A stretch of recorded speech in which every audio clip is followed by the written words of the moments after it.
Bon, il n'y a pas que des avantages non plus. Mais ça, messieurs, c'est utopique. Mais beaucoup d'hommes sont dans cet imaginaire-là. Et ils vont alors faire l'erreur de prendre tout ce qu'une femme dit quand elle descend cette vague, personnellement, comme une critique, comme un reproche. Et ils vont donc évidemment vouloir se justifier. Mais non, je ne suis pas le salaud que tu es en train de décrire. Regarde, il y a ça et ça qui va bien. S'il te plaît, sois heureuse, il n'y a aucune raison que tu sois malheureuse. Et c'est là où c'est une clé dans la relation. Il faut véritablement qu'un homme comprenne que quand une femme descend cette vague, c'est comme du Canada Dry. Vous vous souvenez de la publicité Canada Dry il y a quelques années? Ça a le goût de l'alcool, l'odeur de l'alcool, les bulles de l'alcool, mais ce n'est pas de l'alcool. Eh bien, il faut qu'un homme sache que quand une femme descend cette vague, ça a le ton de la critique. Ça a les mots de la critique. Ça a tout d'une critique, mais ce n'est pas une critique.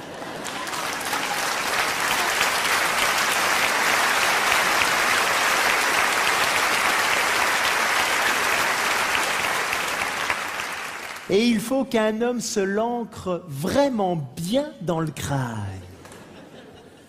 Parce que c'est quand même extrêmement bien imité, mesdames. Hein?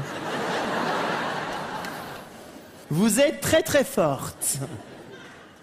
Parce que quand elle nous dit « il n'y a personne qui fait jamais rien dans cette maison », on pourrait peut-être se sentir un peu visé si on était parano. Et pourtant, messieurs, ce n'est pas le moment d'aller expliquer tout ce que vous avez fait la semaine dernière. On s'en fout de qui a fait quoi dans ces moments-là. On n'est pas dans une discussion rationnelle. On est dans ce besoin féminin d'ouvrir les vannes pour lâcher le trop-plein émotionnel accumulé. Et messieurs, cela n'a rien à voir avec vous. C'est une bonne nouvelle quand même, non? Oui, mais alors? Si ça n'a rien à voir avec moi, pourquoi est-ce que j'irais me prendre ce paquet de sable dans la figure? Alors que je suis pour rien. Qu'elle aille faire ça ailleurs, hein, c'est pas mon problème. Quel est mon intérêt là-dedans? Votre intérêt, messieurs, c'est que tout simplement, si vous ne le faites pas, cet accompagnement-là, qu'est-ce qui se passe? Le sable monte, monte, monte, monte, monte. Elle devient de plus en plus aigrie, frustrée et difficile à vivre. Et à un moment donné, Mont-Saint-Michel. Totalement sablé. C'est là qu'elle va prendre la décision de partir. Parce qu'elle aura à ce moment-là acquis la conviction qu'elle ne se sentira jamais comprise.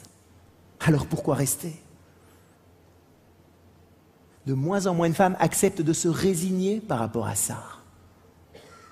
Dans 75% des cas aujourd'hui, messieurs, ce sont les femmes qui demandent la séparation. Pourquoi? Parce qu'aujourd'hui, elles le peuvent. Et l'argent, les enfants, plus rien n'y fait. À la limite, elle va attendre que les enfants soient un peu plus grands. Et ce qui est totalement incompréhensible pour un homme, c'est que très souvent, les femmes partent pour personne. Généralement, quand un homme part, c'est qu'il en a une ou deux sous le coude. Enfin, le coude.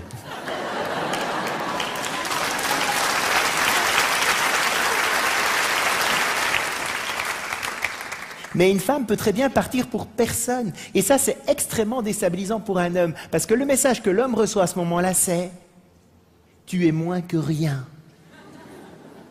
Je suis plus heureuse toute seule qu'avec toi. » Le prince charmant, à ce moment-là, il est à la cave.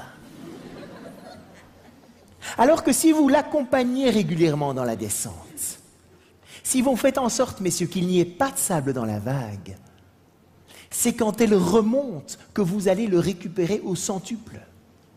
Car alors là, amoureuse comme au premier jour, elle sera ravie de vous donner ce dont vous avez besoin.